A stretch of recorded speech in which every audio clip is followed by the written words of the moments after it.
let's do a book unboxing. I have a book here from Uncle Buck. And if you've been around here a little bit, you know that Uncle Buck, I inherited 66 boxes of books from him. He has this incredible collection of occult and religion and science and history, and he was a beautiful guy to talk to. Him and his wife, Auntie Jay, became the adopted grandparents of my firstborn when we were living in Colorado. In fact, I have a picture from their day when they got remarried to each other. It's a bit weird because I posted over his picture. He didn't look great in that photo, but he looks good in the one I pasted over it. So there they are, Uncle Buck and Auntie Jay on the ancestor altar. And so I have a little bit more room on my bookshelf, and I've opened like 10 of these boxes so far, and they've been absolutely amazing. This one is labeled Books, Occult, and Eastern. I have no idea what's inside of it. I'm opening it for the first time, and I want to share with you what we find. And so I'll share what I know about these books, and if you know anything about them, you let me know as well. But hopefully you will find some leads in here that might change your life. This is a good start. The Dead Sea Scrolls after 40 years. People on this: Herschel Shanks, James C. Vanderkam. Something about the Dead Sea Scrolls. Oh, it's a series of lectures. Okay, very cool. Letters from the Masters of the Wisdom. It looks like a Hindu letters book. He's funny. I think I hear he has two of these. An Emergence of the Secret Doctrine by H.P. Blavatsky. If you don't know her, she's a hell of a character. Some people say she's a fraud. Some people say that she's the genius that started Theosophy. I suspect she's a little bit of both. I think magicians often were tapping into real powers, but they couldn't deliver all the time, and so sometimes they had to fake it. So I don't know enough about her to say, though. Here is Krishnamurti and the Raja Apples. I like Krishnamurti. I have no idea what this is about. Interesting. This is William Kingsland's The Gnosis and Christianity. So it's for people who are out of touch with current Christianity but want to find the gnosis behind the Bible, what it really is. That looks like a cool one.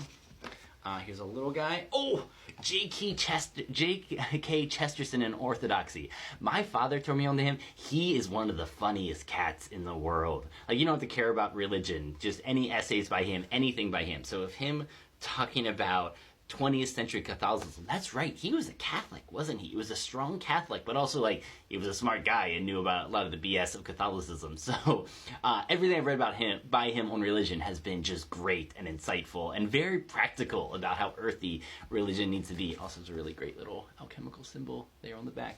So, okay, that might be one of the first ones I open up.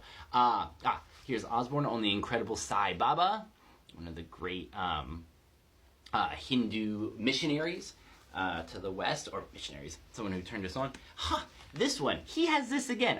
Look at this. I know exactly where this one is, because I've been using it as a little wisdom book with the ancestors. So he has two of this Eckhardt's Ancient Wisdom for Today. So I've been going through this. This is a cool little book. It just collects, the basics by everybody.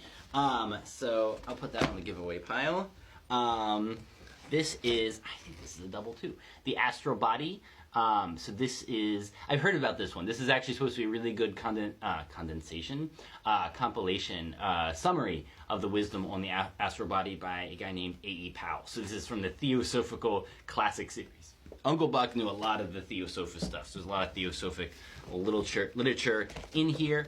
Speaking of, here's the dawning of the Theosophical movement with Blavatsky and Henry Steele Olcott, who helped him to birth that movement.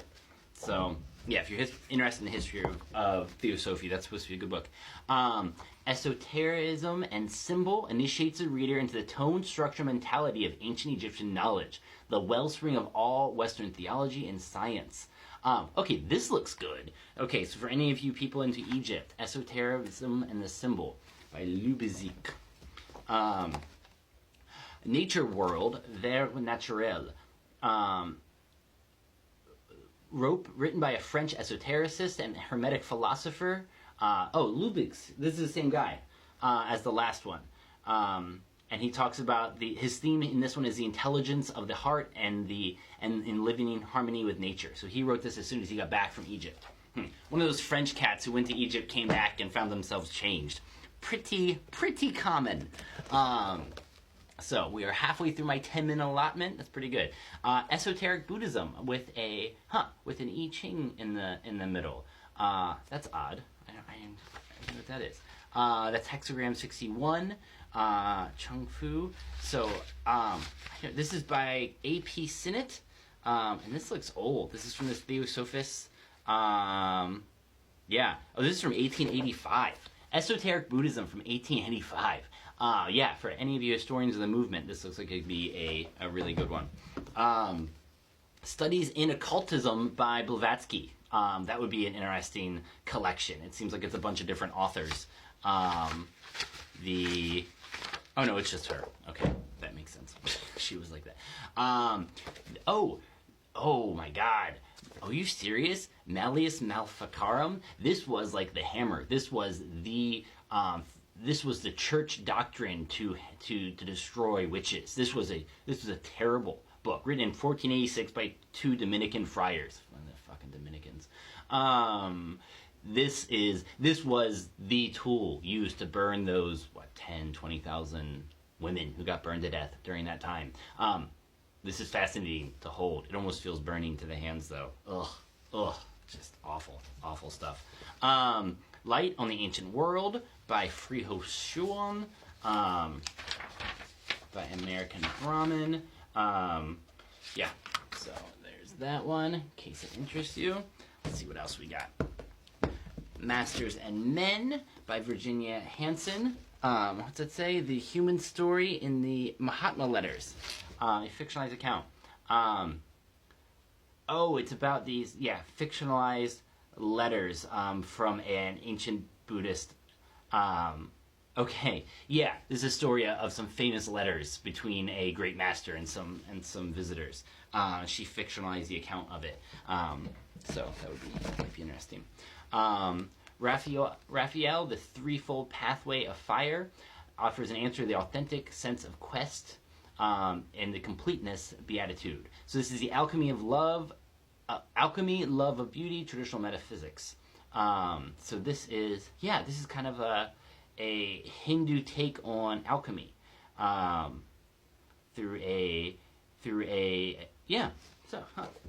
looks interesting. This is the Messianic idea in Judaism, a bunch of essays on that. Uncle Buck was Jewish, and so there's a lot of interesting stuff on the history of Judaism as well. Other essays on Jewish spirituality. Practical Yoga, Ancient and Modern. A History of Witchcraft in England by Nolstein. This is, okay. He goes through the most significant trials from 1558 to 1718. Man, 1718, that's not that long ago.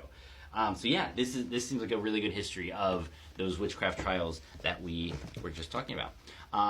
Essays in Zen Buddhism by Suzuki, who is the great thinker who brought Zen Buddhism to the West in a lot of ways. Shang Zu's basic writings. He's the second great Chinese writer. I have his other stuff I featured in a video. It's right here. Here it is. So this is like the second book of Taoism after the Tao Te Ching is Shangzu. So I think that even came from Uncle Buck's library. Katie Fox by Taylor. I don't know what that is.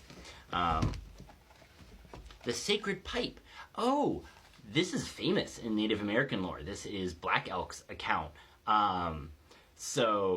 About the Sacred Pipe and the Seven Rites and, Sioux tradition. So Uncle Buck has a lot of great Native American stuff. I have a video a while back from 7 Native American books that he had in there. What do we got here? Lost Worlds by Leonard Cottrell. So I remember he's a bit of an out there historian, I believe, and he has all of these lost peoples, we don't have as much data on these days. So we're coming to the end of our 10 minutes. Let's see what the last things bring. The Masonic Initiation. Isn't that an interesting thing too? By Wilmshurst. And then finally, the very last ones in our 10-minute slot is The People of the Earth by Geoffrey Barboku.